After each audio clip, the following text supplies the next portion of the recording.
여러분 주변에 자기 말이 무조건 맞다고 우기는 사람 다들 한 명쯤은 떠오르시죠? 아, 네. 아마 지금 이 이야기 들으시면서 속으로 한두 명 얼굴이 딱 스쳐 지나가셨을 겁니다. 그렇죠. 겉으로는 네네 하면서 고개를 끄덕여 주지만 속으로는 또 자기 자랑 시작이네. 내가 이 대화에서 빨리 빠져나가야지. 막 이러면서 한 귀로 흘려버린 기억 분명 있으실 겁니다. 맞아요. 누구나 겪어본 흔한 일상이죠. 근데요, 솔직히 말해서 우리는 그런 사람들을 꽉 막혔다고 평가하면서도 은연중에 그래도 나는 저 사람보다는 말이 통하는 사람이지 저렇게까지 이기적이지는 않아. 뭐 이렇게 스스로 위안을 삼곤 하잖아요. 과연 그럴까요? 우리가 그렇게 생각하는 것 자체가 사실 아주 흥미로운 지점입니다. 어떤 면에서요? 상대방의 고집불통인 태도를 지적하는 건 참 쉽거든요. 그런데 그 불쾌감의 밑바닥을 쭉 파고 들어가 보면 결국 인간의 가장 본질적이고 파괴적인 감정인 그 교만이라는 녀석과 마주하게 되기 때문이죠. 교만이요. 네. 우리는 보통 다른 사람의 교만은 막 현미경으로 들여다보듯이 날카롭게 찾아내잖아요. 그런데 내 안에 숨겨진 교만의 뿌리는 전혀 인식하지 못합니다. 약간 일종의 완벽한 영적 맹점 상태에 있다고 볼 수 있는 거죠. 영적 맹점. 와, 진짜 공감 가는 표현이네요. 그래서 오늘 이 딥다이브 시간에는 그 맹점을 아주 과감하게 한번 걷어내보는 시간을 가져보려고 합니다. 네, 아주 기대가 됩니다. 오늘 저희가 다룰 자료가 그 장년교과 3과 교과 운영, 그러니까 교만 대 겸손이라는 주제잖아요. 맞습니다. 오늘 이 시간은요, 단순히 책을 읽어드리는 게 아니라 이 3과 교과 운영 자료의 질문들을 적극적으로 사용하고 또 교사 지도 부분을 참고해서 막 진짜 친밀하고 깊이 있는 스터디 그룹에 여러분과 저희가 다 같이 동그랗게 둘러앉아 있는 것처럼 대화를 이끌어갈 겁니다. 아주 좋습니다. 남을 향하던 그 날카로운 손가락질을 거두고 우리 내면의 가장 껄끄러운 곳을 들여다보는 탐험이 되겠네요. 예, 맞아요. 자, 가장 먼저 여러분의 마음을 열기 위해서 자랑이라는 키워드를 한번 꺼내보겠습니다. 자랑이요. 흥미롭네요. 교과 운영 일일 부분에 나오는 질문인데요. 지금 마음속으로 여러분이 살면서 가장 잘했다고 생각하는 성취, 남들에게 가장 내세우고 싶은 최고의 업적 하나를 딱 떠올려 보세요. 석으로 마음껏 뽐내보셔도 좋습니다. 네, 마음껏 자랑해 보세요. 단, 이 모임에는 아주 엄격한 규칙이 하나 있습니다. 교서 지침서에 적힌 핵심인데요. 어떤 규칙이죠? 누군가 자신의 업적을 자랑할 때 우리는 절대 질투하지 않고 진심으로 박수치며 축하해줘야 한다는 겁니다. 무조건적인 축하요.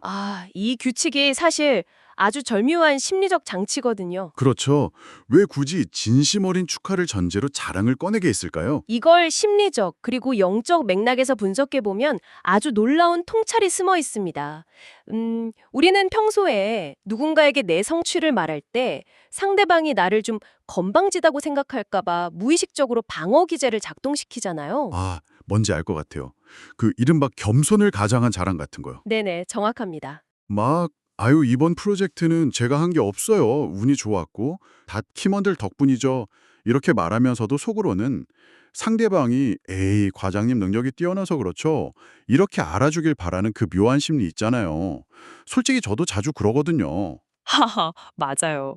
우리는 진짜 내 모습을 드러내면 공격받을까 봐 두려워서 끊임없이 포장하는 거죠. 하지만 우리는 절대 당신을 질투하지 않고 있는 그대로 축하해 줄 거다. 이런 완벽하게 안전한 환경이 주어지면 어떻게 될까요? 진짜 편하게 자랑할 것 같은데요? 그렇죠. 사람들은 비로소 그 두꺼운 방어 기제를 훌쩍 내리고 자신이 진짜 중요하게 생각하는 가치, 남들보다 우월하다고 느끼는 진짜 자랑거리를 가감없이 쏟아내게 됩니다. 자신의 진짜 민낯을 보게 되는 거죠. 근데 잠깐만요. 그렇게 무장 해제된 상태에서 기분 좋게 마음껏 자랑하게 놔두면 오히려 사람들 마음속에 있는 교만을 더 부추기는 거 아닌가요? 그게 바로 반전입니다. 방어 기제가 다 풀려서 가장 기분 좋게 자랑을 늘어놓은 바로 그 순간 거울처럼 요한일서 2장 16절의 말씀이 우리 앞에 딱 들이밀어집니다. 요한일서 2장 16절이요? 네. 그리고 묻는 거죠.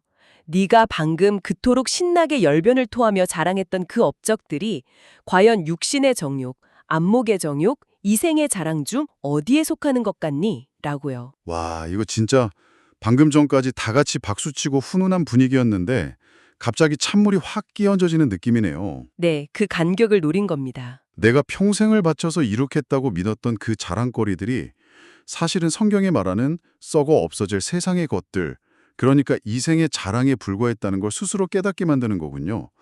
참 무섭습니다. 너보다 돈이 많아. 내가 더 똑똑해. 이러면서 거들먹거리는 태도만을 의미하지 않습니다. 그럼 더 깊은 의미가 있나요? 치명적인 영적 교만은 긍정적인 자존감을 넘어섭니다. 겉으로는 하나님께서 주신 은사를 인정하는 것 같지만 그 탁월함의 근원이 결국 내 자신이라고 굳게 믿기 시작할 때 생겨나는 거죠. 아, 그러니까 내 존재 가치가 하나님이 아니라 내가 세상에서 이루어낸 성과들에 있다고 착각하게 만드는 거군요. 맞습니다. 그것이 교만이 우리를 얼감매는 가장 교묘하고도 강력한 방식입니다. 스스로를 다른 사람보다 더 중요하다고 느끼게 만드는 치명적인 영적 맹점이죠. 오, 그 말씀을 들으니까 좀 아찔해지네요. 우리가 무의식 중에 세상적인 것들을 자랑하고 그것으로 나를 증명하려고 발버둥 친다는 사실을 인정할 수밖에 없습니다. 그렇죠. 그렇다면 반대로 한번 생각해보죠. 교과 운영 월요일 부분으로 넘어가 볼게요. 우리의 화려한 자랑거리가 아니라 가장 감추고 싶은 부족함을 마주할 때는 어떤 일이 벌어질까요? 오, 분위기가 확 바뀌겠네요. 네, 지금 방송 들으시는 여러분께 묻겠습니다. 여러분이 가장 부끄럽게 여기는 단점이나 남들에게 절대 들키고 싶지 않은 치명적인 실수나 습관 하나를 떠올려 보세요. 자랑을 떠올리라고 했을 때랑은 완전히 다른 종류의 긴장감이 확 느껴지실 겁니다. 방어벽이 순식간에 다시 쳐지죠. 당연하죠. 솔직히 현실 세계, 이 냉혹한 사회라는 정글에서는 약점을 드러내는 순간 곧바로 먹잇감이 되잖아요. 맞아요. 치명상을 입죠. 직장 동료나 지인들한테 내 치부나 실패를 털어놓았다가 나중에 그게 가십거리가 되거나 내 발목을 잡는 약점으로 돌아온 경험 한 번쯤 다들 있으실 겁니다. 세상은 약점을 잡아서 이용해 먹기 바쁜데 어떻게 부족함을 드러냅니까? 방금 말씀하신 그 현실적인 공포, 생존 본능 때문에 약점을 숨긴다는 사실이 바로 진정한 신앙 공동체가 왜 세상과 달라야 하는지를 증명해 줍니다. 오, 교사지도 부분에 나오는 핵심이군요. 진정한 공동체는 어떻게 달라야 하죠? 진정한 교회, 참된 신앙 공동체는 완벽한 사람들이 모여서 뽐내는 곳이 아닙니다. 오히려 자신의 치명적인 부족함을 기꺼이 보여주는 곳이어야 한다는 점을 교사지침서가 깊이 있게 짚어주고 있죠. 약점을 털어놓는 곳이요. 세상의 정글 법칙이랑은 완전히 반대로 가는 거네요. 네, 누군가 용기를 내서 치부를 꺼냈을 때 세상처럼 비웃거나 이용하는 게 아니에요. 오히려 당신도 그렇군요. 인간이니까 그럴 수 있습니다. 이렇게 깊은 바닥에서부터 공감해주고 품어주는 곳이어야 한다는 겁니다. 그럴 수 있다. 나도 그렇다. 면서 공감해준다. 참 따뜻하긴 한데 솔직히 거기서 끝나면 그냥 심리치유 모임이랑 다를 게 없지 않나요? 아주 예리한 지적이십니다. 위로에서 멈추면 반쪽짜리죠. 교과 운영에서 말하는 진짜 역할은 한 걸음 더 나아갑니다. 그 깊은 공감을 바탕으로 드러난 부족함을 회개라는 이름으로 예수님께 함께 가지고 나아가는 겁니다. 아, 함께 나아가는 거군요. 네, 나 혼자서는 너무 수치스러워서 마주하기 버거운 그 문제들을 공동체가 함께 기도로 짊어질 때 기적이 일어납니다. 그때 비로소 나를 포장하려던 교만의 갑옷이 깨지고 예수님의 진짜 은혜를 깊이 경험하게 되는 거죠. 와, 약점을 드러내는 그 두려운 용기 자체가 사실상 우리가 할 수 있는 가장 강력한 겸손의 연습이었네요. 정확합니다. 지금 이 이야기를 듣고 계신 여러분, 여러분의 삶에는 이런 예수님의 은혜와 약점을 품어주는 안전한 공동체가 필요하신가요? 아마 우리 모두에게 절실할 겁니다. 맞아요. 상처받을까 두려워서 교만이라는 벽 뒤에 숨어버린 우리에게 꼭 필요한 이야기네요. 자, 그럼 약점을 드러내는 겸손의 원리를 배웠으니까요. 이제 실제 삶의 결정적인 순간에 어떻게 교만이 아닌 겸손을 선택할 수 있는지 화요일 부분에 나오는 모세의 이야기를 통해 살펴볼까요? 네, 구체적인 인물의 사례로 들어가 보죠. 여기서 제가 기발한 질문을 하나 던져보겠습니다. 여러분만의 쇼핑 철학이 있으신가요? 쇼핑 철학이요? 갑자기요? 네. 예를 들어서 나는 무조건 비싸더라도 재질이 좋고 클래식해서 10년 오래 입을 수 있는 옷을 산다 하시는 분이 있고요. 반대로 어차피 유행 타는 거니까 겉보기에 화려하고 당장 트렌디한 걸 싸게 여러 벌 산다 하시는 분도 있을 겁니다. 이 가벼워 보이는 쇼핑 질문이 사실 교사 지도 부분에 등장하는 히브리서 11장 모세의 선택을 설명하기 위한 아주 완벽한 비유네요. 그렇죠. 어떻게 연결되나요? 일반적으로 우리는 더 좋아 보이는 걸 선택하잖아요. 누구나 안 좋은 것을 비싼 돈 주고 사는 바보는 없습니다. 즉, 세상의 눈으로 보기에 더 좋아 보이는 걸 포기한다는 건 인간의 본성을 거스리는 엄청난 일이라는 거죠. 근데 모세의 상황을 생각해보면요. 이집트의 왕자, 상상할 수 없는 권력, 재물, 이건 세상 사람들이 줄 서서 사고 싶어하는 최고급 럭셔리잖아요. 그렇죠. 당대 최고의 가치죠. 반면에 모세가 선택한 건 노예 생활로 고통받는 하나님의 백성들과 사막을 걷는 거였어요. 세상 기준으로 보면 모세는 애굽의 보아 대신 고난을 산 최악의 쇼핑을 한 거 아닙니까? 세상의 시선으로는 완벽히 비합리적인 바보 같은 선택이죠. 하지만 모세가 바보여서 럭셔리의 가치를 몰랐을까요? 아닙니다. 그럼 모세는 도대체 뭘 본 걸까요? 모세가 그런 선택을 할 수 있었던 이유는 그가 지불하려 했던 화폐의 종류가 달랐기 때문입니다. 그가 세상의 얄팍한 가치, 이꼴, 타인의 인정이나 화려함의 시선을 뒀다면 절대 애굽을 포기 못했겠죠. 아, 화폐가 달랐다. 네, 교만은 결국 세상의 얄팍한 가치에 매달릴 때 생겨납니다. 하지만 모세는 영원한 가치를 보았습니다. 하나님께서 주실 진정한 상주심, 그 영원한 가치를 확신할 때 세상의 것들에 목을 매며 나를 증명하려던 교만은 자연스럽게 사라진다는 게 핵심 메시지입니다. 아, 통쾌하네요. 교만은 내가 이악 물고 억누르는 게 아니라 하나님이 주시는 더 큰 진짜 가치를 볼 때 자연스럽게 밀려나는 거군요. 맞습니다.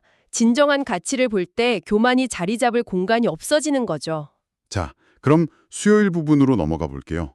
영원한 가치가 뭔지 모세처럼 아는 게 중요하다면 도대체 왜 우리는 여전히 그 가치를 외면하고 교만에 빠져 살아가는 걸까요? 왜 교만이 가장 심각한 문제인지 상황극으로 한번 파헤쳐 보죠. 좋습니다. 아주 예리한 통찰이 나올 것 같네요. 아주 난처한 미션을 상상해 보세요. 자신이 가진 세상에서 가장 좋은 물건, 죽어가는 사람도 살리는 약이 있어요. 근데 이걸 자기가 세상에서 제일 건강하다고 굳게 믿어서 난 약 같은 거 필요 없어 하는 사람한테 팔아보세요. 팔 수 있을까요? 절대 못 팔죠. 100이면 100 실패합니다. 여기서 교사지도 부분에 등장하는 뼈 때리는 비유가 하나 나옵니다. 오, 어떤 비유죠? 세상에서 자는 척하는 사람을 깨우기가 제일 어렵다는 말입니다. 자는 척하는 사람이요? 와, 네, 진짜 잠든 사람을 살짝 흔들면 깨지만 잠든 척하는 사람은 아무리 귀에 소리를 지르고 설득해도 절대 눈을 뜨지 않죠. 본인이 필요 없다고 생각하니까요. 아, 진짜 소름 돋게 정확하네요. 자기가 병들었다는 걸 인정하기 싫어서 방어막을 치는 거군요. 맞습니다. 마찬가지로 우리 스스로가 철저하게 망가진 죄인이고 예수님이 필요하다고 뼈저리게 느끼지 않으면 절대 그분을 찾지 않습니다. 성경은 이 지독한 착각, 끝까지 자는 척하는 고집스러운 상태를 정확히 두 글자로 부릅니다. 그게 바로 교만이군요. 네, 교만입니다. 와, 이거 교만이 단순히 나 좀 잘났어 하는 재수없는 태도가 아니었네요. 지금 깊은 물에 빠져 죽어가면서도 난 수영 국가대표야, 튜브 필요 없어 이러면서 나를 구원할 유일한 생명줄, 즉 예수님을 내 손으로 쳐내버리는 행위 아닙니까? 정확합니다. 그래서 누가복음 22장 같은 곳에서 예수님이 교만을 그토록 엄중하게 경고하신 거죠. 구원받을 수 있는 길을 스스로 끊어버리는 가장 치명적인 죄이니까요. 충격적이네요. 단순히 도덕적 결함이 아니라 적극적인 영적 자살행위라는 거잖아요. 네, 예수님이 내 삶에 들어오실 틈을 아예 시멘트로 막아버리는 거나 다름없죠. 숨이 턱 막힙니다. 자, 그렇다면 목요일 부분 결론으로 향해 가볼게요. 스스로 자는 척하는 이 깊은 교만의 병에서 어떻게 깨어날 수 있을까요? 유일한 해결책은 성경이 말하는 대로 예수님을 바라보는 것뿐입니다. 근데요, 여기서 아주 현실적인 질문 하나 드려볼게요. 여러분, 곁에 있을 때 좀 빈틈도 있고 편안한 사람을 좋아하시나요? 아니면 도덕적으로 너무 완벽해서 배울 점은 많지만 왠지 부담스러운 사람을 좋아하시나요? 하하, 당연히 전자 쪽에 훨씬 편하죠. 그렇죠. 빌립보서 2장에 보면 예수님의 끝없는 낮아짐과 완전한 겸손이 나오잖아요. 솔직히 그 완벽한 겸손을 배울 때 어떤 기분이 드시나요? 이 질문이 교사 지침서에 나온 가장 놀라운 포인트를 짚어줍니다. 어떤 포인트인가요? 우리는 흔히 예수님의 십자가와 겸손을 보면 당장 감동받고 거룩해지고 싶어 할 거라 기대하잖아요. 네, 아멘, 주님처럼 살겠습니다. 이렇게요? 그런데 현실은 다릅니다.